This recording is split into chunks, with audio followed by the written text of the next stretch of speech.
Hello students, हम chapter कर रहे हैं एडमिशन ऑफ ए पार्टनर, साझेदार का साझेदारी फर्म में प्रवेश। इस चैप्टर में अब तक जो हम टॉपिक कर चुके हैं वो है calculation of new profit sharing ratio हो चुका है हमारा। ट्रीटमेंट ऑफ गुडविल ये कंप्लीट कर चुके हैं हम। इसमें था गुडविल को हम प्राइवेटली ले रहे हैं, कैश में है, या फिर अगर पार्टनर कैश में गुडविल नहीं लेके आता तो वो केस। 3 केस थे, हम तीनों केस कर चुके हैं। आज का हमारा जो टॉपिक है वो है treatment for revaluation of asset and liability. Revaluation का टॉपिक करेंगे, एसेट्स एंड लायबिलिटी का। और एक जो टॉपिक इसके साथ चलेगा वो होगा treatment of reserve and accumulated profits. ये 2 टॉपिक हम साथ में करेंगे। इन दोनों टॉपिक्स को हम पिछले चैप्टर में हम कर चुके हैं, तो इनका जो फॉर्मेट है, करने का तरीका है, वो हमारे प्रीवियस वीडियोस जो हैं उसमें दिया हुआ है। अगर किसी को ये टॉपिक क्लियर नहीं है तो वो हमारे प्रीवियस वीडियोस को देख सकते हैं। उसके लिए अगर आपके पास वीडियो नहीं है तो चैनल को सब्सक्राइब करके उसमें आपको सभी वीडियोस मिल जाएंगी। तो प्रीवियस चैप्टर का जो टॉपिक मिलेगा आपको, revaluation of assets and liability and reserve and accumulated profits का टॉपिक, उसको आप वहाँ से कर सकते हो। क्योंकि अगर आप जब इस कंसेप्ट को ही नहीं समझोगे तो आगे न्यूमेरिकल करने का आपका काम होगा ही नहीं। तो आपको पहले ये टॉपिक करने पड़ेंगे पिछले चैप्टर में से, ठीक है। तो इसके बाद था हमारा रिवैल्यूएशन का फॉर्मेट होता क्या है। ये पिछली वीडियोस में भी है, पर मैं आपको एक बार बेसिक बता देती हूँ कि इसका फॉर्मेट किस तरीके से होता है। डेबिट साइड जो है हमारी रिवैल्यूएशन की, वो हमेशा होती है हमारे लिए लॉस, ठीक है। इसमें क्या होगा, या तो एसेट की वैल्यू डिक्रीज़ हो जाएगी, या हमारी लायबिलिटी इंक्रीज़ हो रही है, या फिर कोई अनरिकॉर्डेड लायबिलिटी है, ऐसी लायबिलिटी जिसके बारे में हमें नहीं पता था और हमने उसको क्या किया है, अब तक रिकॉर्ड नहीं किया था, तो उसको अब हम रिकॉर्ड करेंगे तो वो भी क्या है, हमारी लायबिलिटी इंक्रीज़ होगी, तो वो भी इसमें आएगा। फिर increase in value of asset, अगर आपकी एसेट की वैल्यू बढ़ रही है तो वो आपके लिए प्रॉफिट है। प्रॉफिट आपका हमेशा क्रेडिट साइड में आता है। By decrease in liability, liabilities अगर आपकी कम हो रही हैं तो भी वो फर्म के लिए फ़ायदा है, ठीक है। बाय अनरिकॉर्डेड एसेट्स, कुछ ऐसी एसेट थी जिनके बारे में आपको पता ही नहीं था, अब आपको अचानक से पता लगा है तो आपके एसेट्स जो हैं वो बढ़ जाएंगी। एसेट्स बढ़ेंगी तो आपके लिए फ़ायदा है, उसको भी हम क्रेडिट साइड में रिकॉर्ड करेंगे। अब डेबिट्स, आपकी क्रेडिट साइड का टोटल करो, डेबिट साइड का टोटल करो। अगर आपकी क्रेडिट साइड ज़्यादा है तो जो प्रॉफिट होगा वो इस साइड आएगा, ठीक है। और ये बटेगा ओल्ड पार्टनर्स में, ओल्ड रेशियो में। इसी तरीके से आपका जो इस साइड का, अगर डेबिट साइड ज़्यादा है और क्रेडिट साइड कम है तो जो लॉस होगा वो आपका बटेगा इस साइड में, क्रेडिट साइड में। और किस रेशियो में, ओल्ड रेशियो में, ओल्ड पार्टनर्स में, ठीक है। ये तो हो गया रिवैल्यूएशन का फॉर्मेट। इसके साथ कुछ टॉपिक्स और चलते हैं हमारे। एक तो आता है वर्कमैन कंपनसेशन फंड का, एक investment fluctuation fund, general reserve, profit, आपके एक्यूमुलेटेड प्रॉफिट्स हैं वो, एक्यूमुलेटेड लॉसेस हैं वो। ये सारे टॉपिक हमारे साथ में चलते हैं। इन सारे टॉपिक्स को हम डिटेल में प्रीवियस चैप्टर में कर चुके हैं। तो इनका न्यूमेरिकल हम अब करेंगे। वैसे तो न्यूमेरिकल भी हमने इसका किया हुआ है। अब देखो, हमारा जो टॉपिक है वर्कमैन कंपनसेशन रिजर्व का। वर्कमैन कंपनसेशन रिजर्व क्या होता है, किसी वर्कमैन का कंपनसेशन देना। अगर किसी वर्कमैन को किसी रीज़न से ज़रूरत है, ठीक है, अगर उसको कोई लॉस हुआ है, कुछ भी हानि हुई है, तो उसको कंपनसेट करने के लिए हम एक रिज़र्व बना के रखते हैं। इसको हम किसी और पर्पज़ के लिए यूज़ नहीं करते, हमें सिर्फ वर्कमैन के लिए यूज़ करना होता है। अगर ये इसके लिए पर्पज़ से यूज़ नहीं हो पाता तो हम क्या करते हैं, इस पूरे वर्कमैन कंपनसेशन फंड को या रिज़र्व को पूरा ओल्ड पार्टनर्स में बांट देते हैं। तो workman compensation reserve account debit to partners capital account, old partners में बटेगा हमेशा और ओल्ड रेशियो में होगा, ध्यान रखना। फिर अगर वर्कमैन कंपनसेशन है, उसमें कुछ क्लेम है, मान लो आपका 50,000 का फंड था, रिजर्व बना रखा था आपने, और उसमें 20,000 का क्लेम हो गया, तो क्लेम क्या होती है, हमारी लायबिलिटी जो हमें पे करनी है। तो workman compensation reserve account debit to provision for workman compensation claim, claim क्या है, लायबिलिटी, और लायबिलिटी होती है हमेशा क्रेडिट। 20,000 की कर दी, तो जो बाकी 30,000 बचा वो कहाँ जाएगा, ओल्ड पार्टनर्स में जाएगा और ओल्ड रेशियो में जाएगा। फिर है workman compensation reserve is equal to workman, जो आपका क्लेम है वो इक्वल है रिजर्व की। तो इस केस में क्या करेंगे, रिजर्व को हम एज इट इज़ किस में ट्रांसफ़र कर देंगे, क्लेम वाले अकाउंट में ट्रांसफ़र कर देंगे, ठीक है। फिर था आपका if claim is more than the amount of workman compensation reserve, अगर जो आपका क्लेम है मतलब आपकी जो लायबिलिटी है वो ज़्यादा है और आपके रिज़र्व में जो पैसे थे वो कम रह गए, तो आप क्या करोगे, क्लेम है वो हमेशा आपका लायबिलिटी साइड क्रेडिट साइड आएगा, तो हमने क्रेडिट साइड में लिख दिया to provision for workman compensation claim 60,000, ठीक है। रिज़र्व में पैसे जितने थे वो 50,000 डेबिट हो जाएंगे, उसके अलावा जो बचा वो क्या होगा, आपका 10,000 का लॉस हो जाएगा, ठीक है। मान लो 60,000 था आपका क्लेम, 50 का आपने क्या कर दिया, रिज़र्व में से ले लिया, और 10,000 जो लॉस बचा उसको हम कहाँ से चार्ज करेंगे, रिवैल्यूएशन अकाउंट में से। फिर अब जो है आपकी रिवैल्यूएशन, ये जो लॉस है ये लॉस भी किसके पास जाएगा, पार्टनर्स के पास, ठीक है।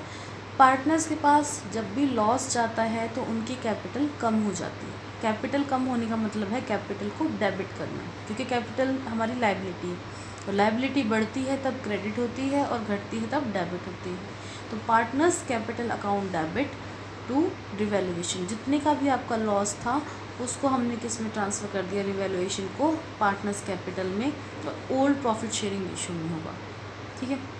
इसके बाद जो टॉपिक था इन्वेस्टमेंट फ्लक्चुएशन रिजर्व का टॉपिक था। इन्वेस्टमेंट फ्लक्चुएशन रिजर्व, जो हमने इन्वेस्टमेंट की है उसकी वैल्यू जब मार्केट वैल्यू, जो बुक वैल्यू होती है जो हमने नोट की हुई है, मार्केट वैल्यू जो मार्केट में उसकी वैल्यू है, इन दोनों के बीच में अगर कुछ चेंज आ रहा है तो उस चेंज को मेंटेन करने के लिए हम क्या करते हैं, एक रिज़र्व बना के रखते हैं, उसे बोलते हैं investment fluctuation reserve. First case होगा when book value and market value of investment is same, ठीक है। आपकी बुक वैल्यू भी है और मार्केट वैल्यू दोनों सेम है, इट मीन्स आपका जो रिज़र्व है वो कहीं यूज़ नहीं हो रहा, तो उस केस में क्या करोगे, उस रिज़र्व को पार्टनर्स कैपिटल अकाउंट में ट्रांसफ़र कर दोगे, पार्टनर्स में बांट लोगे, मतलब यूज़ नहीं हुआ, रिज़र्व बड़ा है तो उसको किसको दे दोगे, ओल्ड पार्टनर्स को, ओल्ड रेशियो में। When market value of investment is less than book value, मतलब आपकी मार्केट वैल्यू कम हो रही है, इट मीन्स आपको लॉस हो रहा है, ठीक है। लॉस हो रहा है तो एक तरीके से आपकी लायबिलिटी बढ़ती जा रही है, तो उस केस में कैसे करोगे, investment fluctuation reserve account debit to investment. Investment क्या होती है हमारी, ये होती है हमारी एसेट। एसेट की वैल्यू कम हो रही है मार्केट में तो हम क्या करेंगे, एसेट जब बढ़ती है तो डेबिट होती है, कम हो रही है तो हम उसको क्या कर देंगे, क्रेडिट कर देंगे, ठीक है। तो कितने अमाउंट से करेंगे, जो हमारी बुक वैल्यू है और मार्केट वैल्यू, उन दोनों के बीच का जो डिफरेंस होगा वो इन्वेस्टमेंट में आ जाएगा, और इसका बाकी जो बैलेंस बचा, रिजर्व मान लो 50,000 है और 20,000 की आपकी इन्वेस्टमेंट की वैल्यू कम हो गई है, और बाकी 30,000 जो बचा वो किस में बढ़ जाएगा, पार्टनर्स कैपिटल अकाउंट में, ओल्ड रेशियो में। Fall in value is equal to investment fluctuation reserve, जब आपका जो रिजर्व है, ठीक है, उसकी वैल्यू और इन्वेस्टमेंट जितनी कम हुई है, दोनों की वैल्यू इक्वल है, तो हम क्या करेंगे, इन्वेस्टमेंट को भी कम कर देंगे। इन्वेस्टमेंट क्रेडिट का मीन्स आपकी इन्वेस्टमेंट जो है वो कम हो रही है क्योंकि वो आपकी एसेट है, तो reserve account debit to investment, investment भी कम हो गई और वो कहाँ से कंपनसेट होगी, पूरी आपकी रिजर्व में से। अब है fall in value is more than the investment fluctuation reserve, अगर आपका जो लॉस है वो ज़्यादा है और आपकी इन्वेस्टमेंट फ्लक्चुएशन रिजर्व में बैलेंस कम रह गया, ठीक है। मान लो इन्वेस्टमेंट में आपको लॉस हुआ 60,000 का, ठीक है, और फ्लक्चुएशन रिजर्व आपने बना रखा था सिर्फ 50 का, लॉस हो रहा है 60 का, तो 10,000 किस में चला जाएगा, रिवैल्यूएशन में, ठीक है। और रिवैल्यूएशन का जो भी लॉस होता है वो किस में बढ़ता है, पार्टनर्स कैपिटल अकाउंट में, ठीक है। तो ये होगा ओल्ड रेशियो में और ओल्ड पार्टनर्स में, ये केस हो गया हमारा। इसके बाद था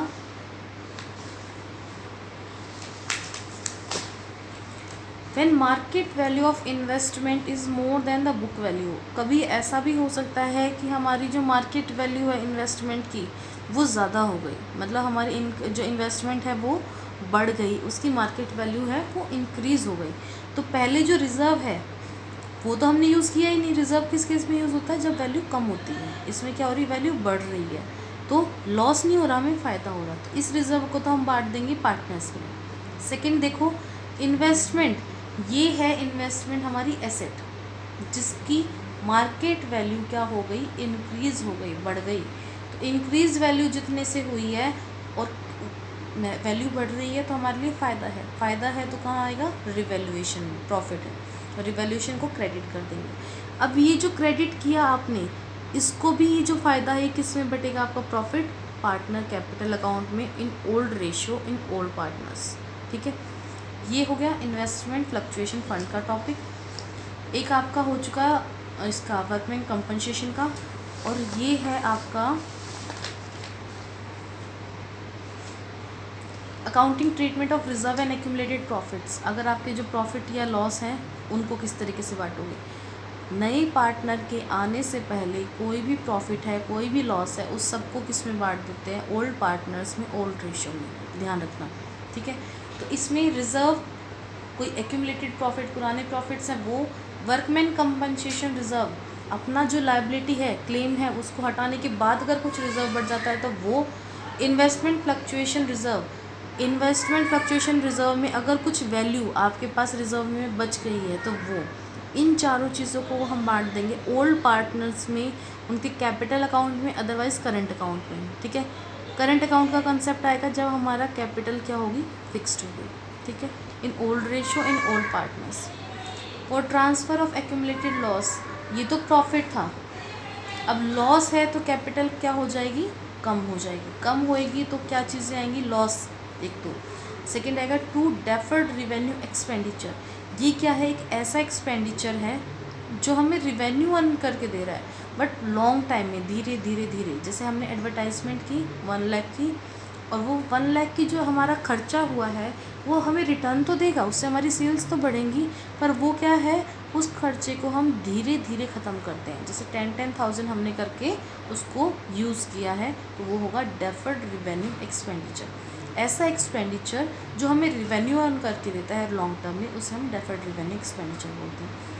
अब ये जितने भी हमारे टॉपिक मैंने आपको अभी जो थ्योरी बताई है, इन सब के न्यूमेरिकल हम पिछले चैप्टर में कर चुके हैं। तो एक बार इसके न्यूमेरिकल देखने के लिए आप पिछली वीडियोस को देखिए, और उसको अगर आपके पास वीडियोस नहीं है तो आप इसको सब्सक्राइब करके, उसमें आपके पास सारी वीडियोस मिलेंगी, वहाँ से प्रीवियस चैप्टर की वीडियो निकालिए, एक्यूमुलेटेड रिजर्व की, प्रॉफिट्स की, रिजर्व की, वर्कमैन कंपनसेशन फंड और इन्वेस्टमेंट फ्लक्चुएशन फंड। अब जो मैं न्यूमेरिकल करवाऊँगी वो आपको एक वर्कमैन कंपनसेशन फंड का करवा रही हूँ, एक इन्वेस्टमेंट फंड का करवा रही हूँ, फिर हम करेंगे रिवैल्यूएशन का। अब जो हमारा एक न्यूमेरिकल है जिसमें वर्कमैन कंपनसेशन का ट्रीटमेंट भी है और इन्वेस्टमेंट का ट्रीटमेंट भी है, इसमें आपको दो चीज़ें क्लियर हो जाएंगी। मेन जो इन्वेस्टमेंट का ट्रीटमेंट है उसको समझना है इसमें। ठीक है, अब देखो इस क्वेश्चन में हमें दे रखा है एक्स और वाई दो पार्टनर्स हैं, रेशियो दे रखा है आपको 3:2 का। ठीक है, बैलेंस शीट दे रखी है आपको, बैलेंस शीट में क्रेडिटर्स हैं, एम्प्लॉयज़ प्रोविडेंट फंड। एक चीज़ ध्यान रखना, ये जो फंड है ये क्या होता है, एम्प्लॉयज़ के लिए होता है, इसको हम अपने उसमें नहीं बांट सकते, ओल्ड पार्टनर्स में नहीं बांट सकते। ये फंड एम्प्लॉयज़ का है और ये एम्प्लॉयज़ को ही जाएगा, तो ये हमारी एक तरीके से आउटसाइड लायबिलिटी है, इसमें पार्टनर का कोई रोल नहीं होता। ठीक है, कंटिजेंसी रिजर्व ये फॉर्म का ही है, अगर इसको हम कहीं यूज़ कर देते, कंटिजेंसी का मतलब होता है कोई आपातकाल, कोई ऐसी सिचुएशन आ जाए जहाँ पर आपको पैसा अचानक से लगाना पड़े तो उसके लिए हम रिज़र्व बना के रखते हैं। ठीक है, कोई अनसर्टेन सिचुएशन, तो अगर वो कोई ऐसी घटना या ऐसी कोई सिचुएशन आपकी नहीं आती, उस केस में क्या करोगे आप, इस रिज़र्व को ओल्ड पार्टनर्स में बांट लोगे और ओल्ड रेशियो में बांट लोगे। प्रॉफिट एंड लॉस अकाउंट ये हमारा एक्यूमुलेटेड प्रॉफिट है। ठीक है, workman compensation reserve, workman compensation reserve दे रखा है आपको 18,000 का, इन्वेस्टमेंट फ्लक्चुएशन रिजर्व है 25,000 का। ठीक है, कैपिटल है, करंट एसेट्स है, इन्वेस्टमेंट है, फर्नीचर, मशीनरी और डेफर्ड रिवेन्यू एक्सपेंडिचर, ये क्या है हमारा लॉस है, ध्यान रखना 20,000। तो ये लॉस किस में बटेगा, ओल्ड पार्टनर्स में, ओल्ड रेशियो में। अब इस क्वेश्चन में जो चीज़ समझने की है वो है न्यू प्रॉफिट शेयरिंग रेशियो दे दिया 2:1, इसका हमें वैसे कुछ करना नहीं है, इसमें हमें सिर्फ क्या चाहिए, ओल्ड रेशो चाहिए मेन तो 3:2 वाला। ठीक है, claim on account of workman compensation is estimated at 10,000। ये कह रहा है कि आपका जो वर्कमैन कंपनसेशन रिजर्व था 18,000, इसमें से क्या हो गया, 10,000 का आपका क्लेम आ गया, मतलब 10,000 की क्या होगी, आपकी लाइबिलिटी हो गई। तो इसकी एंट्री क्या होगी, 51 question, workman compensation reserve account debit to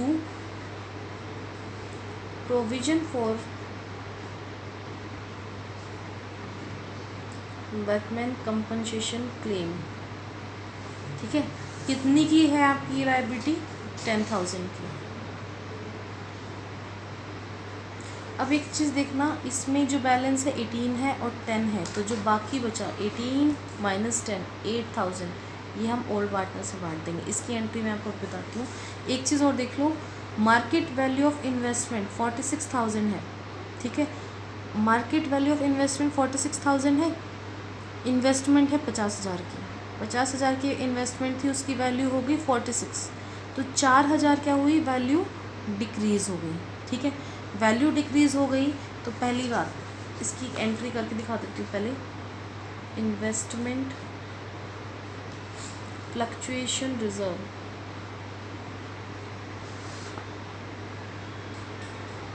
account debit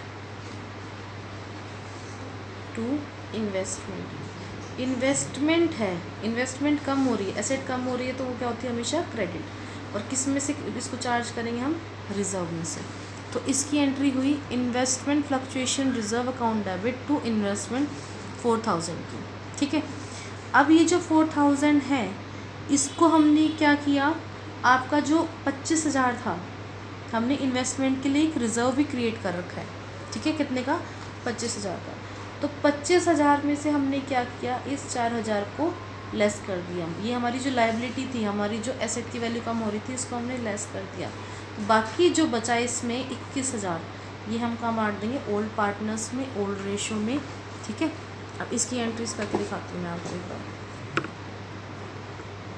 अब देखो, इस क्वेश्चन में हमारी जो बटने वाली चीज़ें हैं वो क्या क्या है? एक तो है contingency reserve,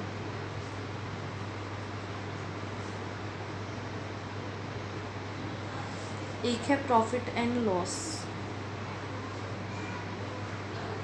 account debit, account debit. अब कंटिजेंसी रिजर्व में तो कुछ चेंज करना ही नहीं, तो जो आपको बैलेंस शीट में वैल्यू दे रखी है हम उसको एज इट इज़ ले रहे हैं। ठीक है, क्योंकि हमें कोई लॉस हुआ नहीं, कोई ऐसी सिचुएशन आई नहीं, तो हम इस रिजर्व को ओल्ड पार्टनर से बांट देंगे। ये मैं एक कंबाइंड एंट्री कर रही हूँ, आप अलग अलग भी कर सकते हो, पर अलग से बेटर है कंबाइंड एंट्री करना।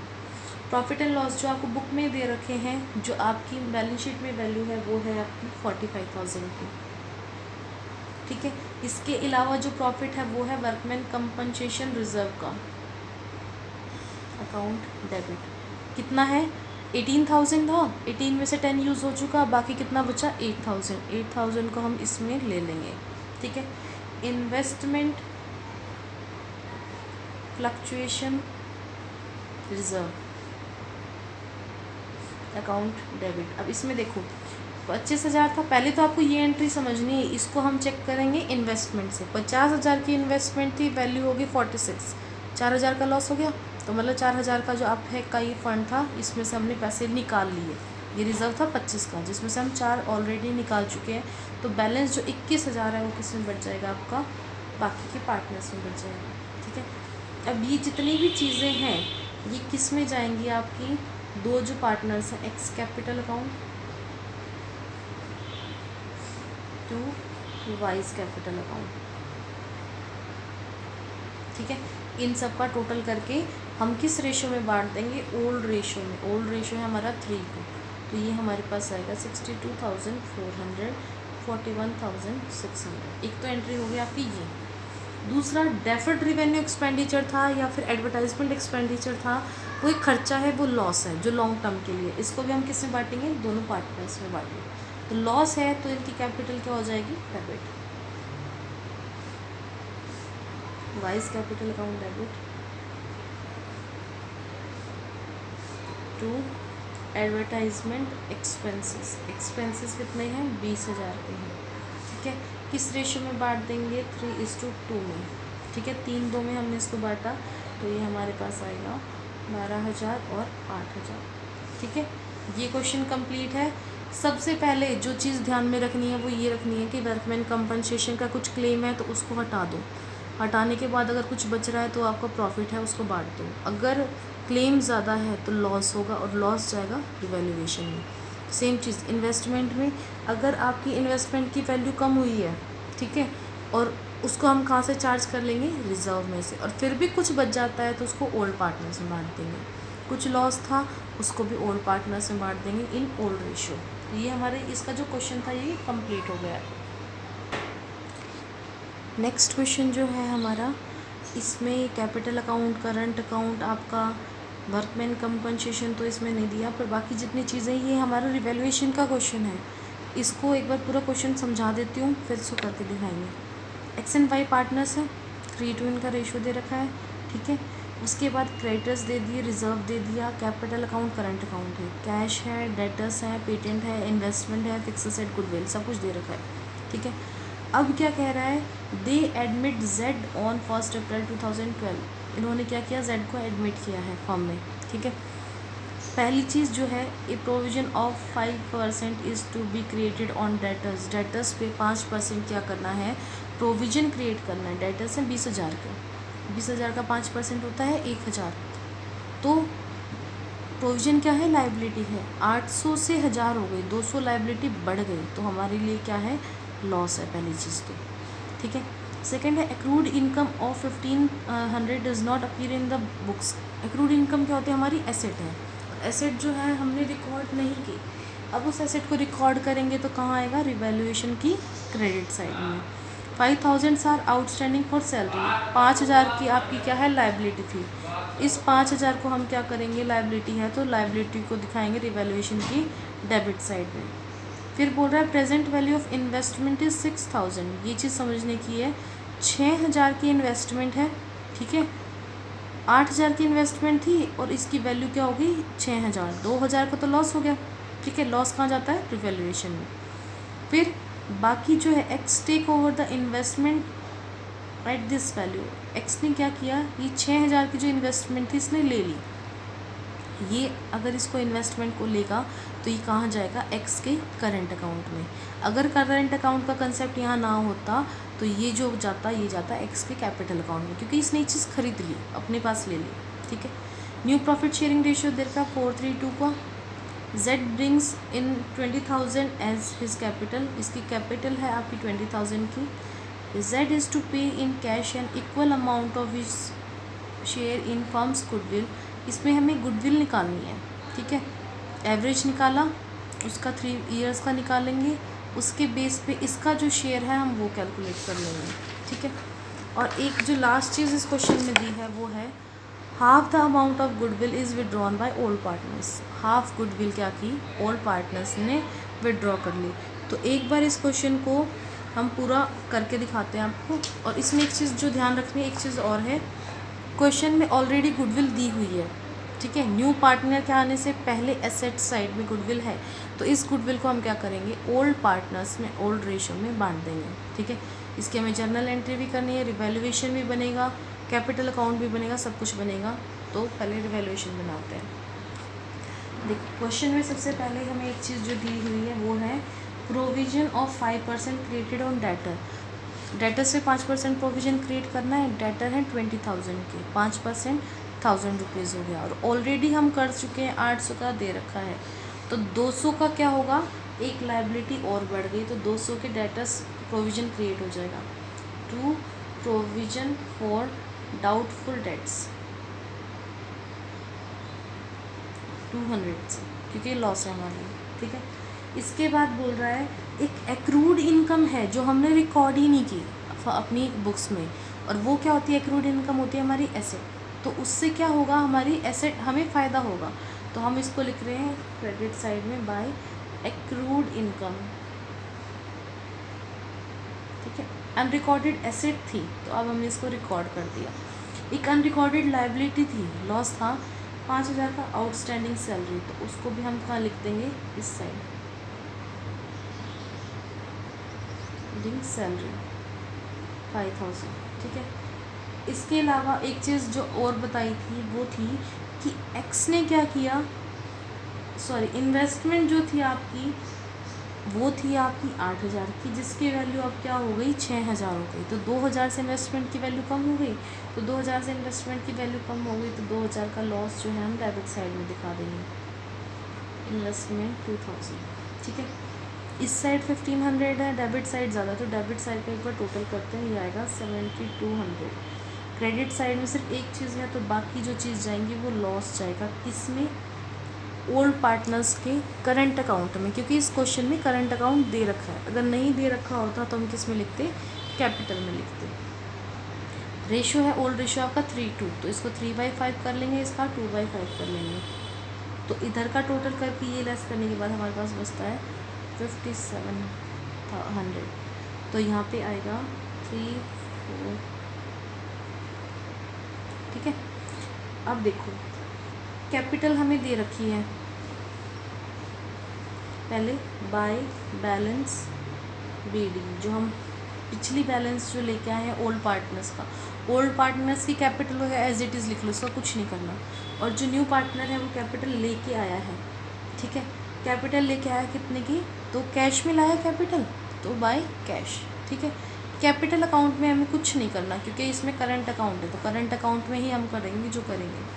60,000, 30,000 और 20,000, ठीक है। इस साइड आएगा टू बैलेंस कैरिड डाउन, 60, 30 और 20। अब ये बैलेंस कहाँ चला जाएगा, हमारा बैलेंस शीट में चला जाएगा, ठीक है जी। करंट अकाउंट में एक चीज़ देखना, मैंने दो ही बनाए हैं, दो इसलिए बनाए हैं क्योंकि जो चीज़ें ले रहे हैं या दे रहे हैं, जो भी खर्चा है वो किसका आएगा, ओल्ड पार्टनर्स का ही आएगा। न्यू जो पार्टनर है वो गुडविल को कैश में लेके आया, अगर ये गुडविल को कैश में नहीं लेके आता तो हम इसका भी कॉलम बनाते, ठीक है। तो जेड का तो करंट अकाउंट में कुछ लेना देना ही नहीं है, तो इसलिए हमने क्या किया, इसका अकाउंट ही नहीं बनाया। तो हमें क्वेश्चन की जो बैलेंस शीट है बुक में इसका बैलेंस दे रखा है करंट अकाउंट का, तो हम उस बैलेंस को एज इट इज़ ले लेंगे। बाय बैलेंस पीडी 10,000 और इसका दे रखा है 2,000, ठीक है। ये हो गया।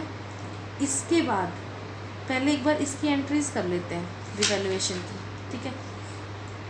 रिवैल्यूएशन डेबिट हो रहा है, तो revaluation account debit, revaluation account debit to provision for doubtful debts, to outstanding salary,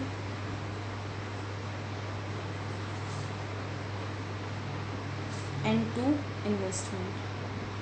investment को मैं आपका अभी यहाँ नहीं ले रही क्योंकि इन्वेस्टमेंट जो है वो एक्स ने ली है, उसकी कंबाइन एंट्री करके दिखाते हैं। तो पहले सिर्फ ये दो चीज़ें ले रहे हैं, तो ये आएगा 200 और ये 5,000, ये आएगा 5,200, ठीक है। इस साइड की एंट्री करते हैं, एक्रूड इनकम अकाउंट डेबिट। इसमें आप नरेशन खुद समझ लेना कि आपका जो रिवैल्यूएशन का लॉस था वो डेबिट में गया। Accrued income account debit to revaluation, ये कितना है 1,500, तो ये एंट्री भी हो गई, ठीक है। अब जो रिवैल्यूएशन का जो आपका प्रॉफिट था, सॉरी लॉस था, वो किस में गया, एक्स और वाई के करंट अकाउंट में गया, ठीक है। तो X current account, Y's current account to क्या है ये, रिवैल्यूएशन का लॉस, ये है कितना 20, ये है 2280, ये टोटल आपका लॉस है 57 का। अब देखो ये करंट अकाउंट जो में आ रही है चीज़ें, तो हम इसको कहाँ लिख लेते हैं, इसके करंट अकाउंट के डेबिट साइड में, ठीक है। करंट अकाउंट डेबिट हो रहा है तो डेबिट साइड में हम लिख लेंगे इस साइड टू रिवैल्यूएशन 3420 और इसमें आएगा 2280, ठीक है। ये हो गया यहाँ तक का क्वेश्चन। इसके अलावा देखो अब एक एंट्री कर लेते हैं इन्वेस्टमेंट वाली। इन्वेस्टमेंट की वैल्यू कम हो रही थी, आपका 2,000 का लॉस हो रहा था, 2,000 का लॉस हो रहा है, तो रिवैल्यूएशन अकाउंट डेबिट। इन्वेस्टमेंट ख़त्म ही कर दी, 8,000 की इन्वेस्टमेंट थी, 6,000 उसकी वैल्यू हो गई, और वो 6,000 की इन्वेस्टमेंट किसने ले ली, एक्स ने ले ली। तो कहाँ जाएगी वो, X current account to investment जो थी आपकी एसेट साइड में थी, अब वो ख़त्म हो गई, किसके पास चलेगी, करंट अकाउंट में चलेगी, एक एक्स के। तो ख़त्म हो रही है तो इसको क्या कर देंगे हम, क्रेडिट कर देंगे, क्योंकि ये हमारी एसेट है। 6,000 में इसने ले ली और 2,000 का क्या हो गया, हमें लॉस हो गया। तो इसने 6,000 में ले ली तो इस साइड लिख लो टू इन्वेस्टमेंट, ठीक है। इन्वेस्टमेंट ले ली कितने की, 6,000 की। यहाँ तक का हो गया। अब इस क्वेश्चन में कुछ चीज़ें ऐसी हैं जो पहले से दी हुई हैं, पहले उनको करते हैं। जनरल रिजर्व था, जनरल रिजर्व क्वेश्चन में दे रखा है और उसके बारे में कुछ नहीं बता रखा, तो इसको ओल्ड पार्टनर्स में ओल्ड रेशो में बांट दो, X current to Y's current in old ratio. Old ratio है आपका 3:2 का, ठीक है। तो जनरल रिजर्व दे रखा है 12,000 का, इसको हम 3:2 में डिवाइड करेंगे तो ये आएगा 7,200 और एक आएगा 4,800। एक चीज़ तो ये बढ़ गई। एक आपको बताया था कि ओल्ड गुडविल दे रखी है, ठीक है। ओल्ड गुडविल है मतलब बुक्स में पहले से गुडविल दे रखी है, तो उसके लिए क्या करोगे, जो गुडविल है उसको बांट दो इसमें, आपके जो ओल्ड पार्टनर्स है उसमें। तो ओल्ड पार्टनर्स में गुडविल को बांटेंगे तो एक्स करंट, गुडविल क्या होती है, हमारी एसेट होती है, और एसेट कम हो रही है तो वो क्या होगी, क्रेडिट होगी टू गुडविल। गुडविल बढ़ गई। गुडविल दे रखी है आपको क्वेश्चन में 10,000 की, ठीक है, और 3 में इसको हम बांट देंगे। अब इन चीज़ों को हम लिख लेते हैं इस साइड, ठीक है। इस साइड आएगा एक तो हमारा बाय जनरल रिजर्व। देखो जनरल रिजर्व एक करंट अकाउंट क्या हो रहा है, क्रेडिट हो रहे हैं, तो क्रेडिट साइड में जनरल रिजर्व लिख देंगे, ये हो गया। इसके अलावा गुडविल है, ये करंट अकाउंट डेबिट हो रहा है तो डेबिट साइड में लिख देंगे टू गुडविल। गुडविल है 6,000 की और 4 की, ठीक है जी। यहाँ तक क्वेश्चन हो चुका। अब इस क्वेश्चन में जो है आपका नया पार्टनर जो आया था जेड, वो क्या लेके आया है, कैपिटल लेके आया है, ठीक है। कैपिटल लाया है और एक चीज़ लेके आया है आपकी गुडविल, ठीक है। क्वेश्चन में एक बार देखो, इस क्वेश्चन में आपको यहाँ दे रखा है उसकी गुडविल कैलकुलेट करनी पड़ेगी, एवरेज निकालना तीनों का, 3 ईयर्स के अकॉर्डिंग उसका निकालेंगे और फिर जो गुडविल आएगी उसमें से इसका हिस्सा निकालेंगे, ठीक है। तो पहले इसका एवरेज निकालते हैं। गुडविल दे रखी है आपको 3 साल की, 30,000, 26,000 और 25,000, ठीक है। डिवाइड किया 3 से, 27,000 आ गया। अब 27,000 का बोल रहा है नंबर ऑफ़ ईयर्स परचेज, वो दे रखा है 2 साल, तो इसको 2 से हमने मल्टीप्लाई कर दिया, हमारे पास वैल्यू है 54,000। ये 54 जो है ये पूरी फर्म की गुडविल है, ठीक है। इसमें से इसका हिस्सा निकाल लेते हैं, इसका हिस्सा था 2/9, क्वेश्चन में दे रखा है, ठीक है, 2/9। इसका हमने शेयर निकाल लिया तो ये हमारे पास आया 12,000, ठीक है। तो ये 12,000 क्या होगा, प्रीमियम फॉर गुडविल। अब ये जो लेके आया है तो क्या आया है, फर्म में पैसा आया है, ठीक है। Cash account debit to Z capital and to एक चीज़ जो और है वो क्या है, इसकी प्रीमियम फॉर गुडविल। ये है, देखो इसकी कैपिटल ऑलरेडी क्वेश्चन में दी हुई है 20,000 की और 12,000 हमने अभी कैलकुलेट किया, तो टोटल ये लेके आया 32,000, ठीक है जी। 20,000 हम यहाँ लिख चुके हैं। अब ये जो 12,000 है ये किस में बटेगा, ओल्ड पार्टनर्स में, सेक्रीफाइस रेशो में। तो ओल्ड पार्टनर्स कितने हैं आपके, एक second, premium for goodwill to X current to Y's current, ठीक है। एक चीज़ ध्यान रखना, ये जो कंसेप्ट है ये होता है सेक्रीफाइस रेशो में, गुडविल वाला, ठीक है। ओल्ड गुडविल तो ओल्ड रेशियो में बढ़ती है, बट जो न्यू गुडविल आती है वो हमेशा सेक्रीफाइसिंग रेशियो में होती है, और जो बाकी चीज़ें जितना भी होगा वो सारा ओल्ड रेशियो में होगा। अब सेक्रीफाइस निकालने के लिए क्वेश्चन में हमें ओल्ड रेशियो और न्यू रेशियो दे रखा है। देखो XY है, 3:2 ओल्ड रेशियो है, और न्यू रेशियो दे रखा है इनका 4:3:2। ठीक है, तो अब इसका हम एक बार निकाल लेते हैं सेक्रीफाइस रेशियो। सेक्रीफाइस x का कैसे निकालोगे? x का है 3/5 माइनस, देखो ये कितने हिस्से के लिए आया, 2/9 के लिए आया है। ठीक है, 2/9 के लिए हो गया। तो इसमें क्वेश्चन में इसका जो बचा न्यू रेशियो देखो क्या है इसका, 4/9।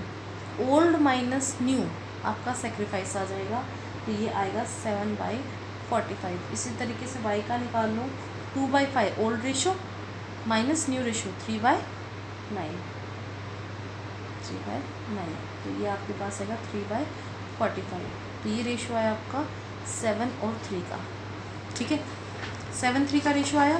तो इस 12,000 को हम बांट देते हैं 7 और 3 में। ठीक है, 7-3 में इसको जब डिवाइड करेंगे तो हमारे पास आएगा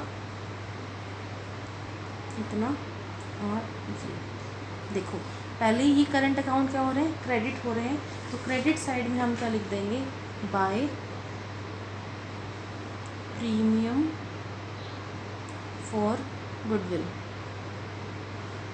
ठीक है, जितना प्रीमियम था। अब क्वेश्चन में एक लास्ट जो चीज़ दे रखी है वो ये कह रहा है कि ओल्ड पार्टनर्स ने क्या किया, इस गुडविल को विड्रॉ कर लिया। जो ये गुडविल आई थी इसको विड्रॉ कर लिया, इसकी एंट्री में यहाँ कर रही हूँ। ठीक है, ये जो प्रीमियम आया था इसको हाफ को विड्रॉ किया है, तो हाफ को विड्रॉ किया है तो एंट्री क्या होगी, x current account debit, wise current account debit. पैसा निकाल लिया, इसका मतलब पैसा कम हो गया, पैसा कम हो गया तो क्या होएगा, क्रेडिट। और कितना है, हाफ। 12,000 की थी, 12 का हाफ कितना हो गया आपका, 6,000। ठीक है, इसका हाफ कर लो और इसका हाफ कर लो, तो ये आएगा आपके पास 42 और ये आएगा 1800। ठीक है, यहाँ तक का हमारा ये क्वेश्चन हो चुका है। अब इसको हम कहाँ लिखेंगे, इस साइड, क्योंकि जो करंट का अकाउंट है हमारे ये डेबिट हो रहे हैं, तो डेबिट साइड में क्या आएगा, टू कैश। इसका है 42 और इसका है 1800।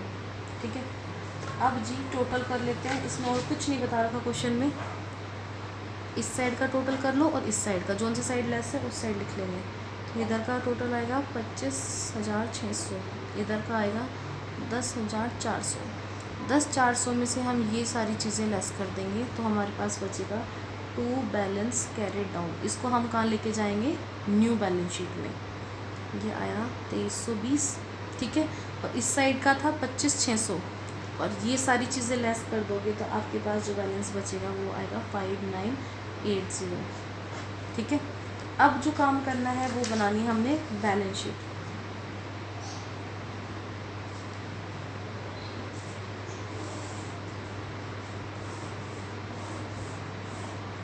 देखो एक एक चीज़ बता रही हूँ, अपना इस रिवैल्यूएशन को भी ले लेते हैं और बैलेंस शीट को भी बना लेते हैं। ठीक है, तो बैलेंस शीट में देखो सबसे पहले जो क्रेडिटर्स थे आपके पहले भी 15,000 के और अब भी 15,000 के। रिवैल्यूएशन में हमने कुछ नहीं किया, तो हम इस साइड क्रेडिटर्स को एज इट इज़ ले लेंगे, ये आएंगे 15,000 के। ठीक है, उसके बाद एक हमने देखो आउटस्टैंडिंग सैलरी है, लाइबिलिटी है जो पहले रिकॉर्ड नहीं की थी, अब रिकॉर्ड करेंगे, तो इस साइड आ जाएगा आउटस्टैंडिंग सैलरी 5,000।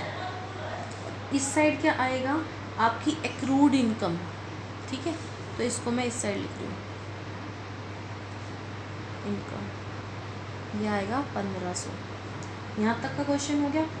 फिर प्रोविज़न क्रिएट किया था डेटर्स पे, डेटर्स जितने हैं वो लिख लो। डेटर्स थे आपके 20,000 की।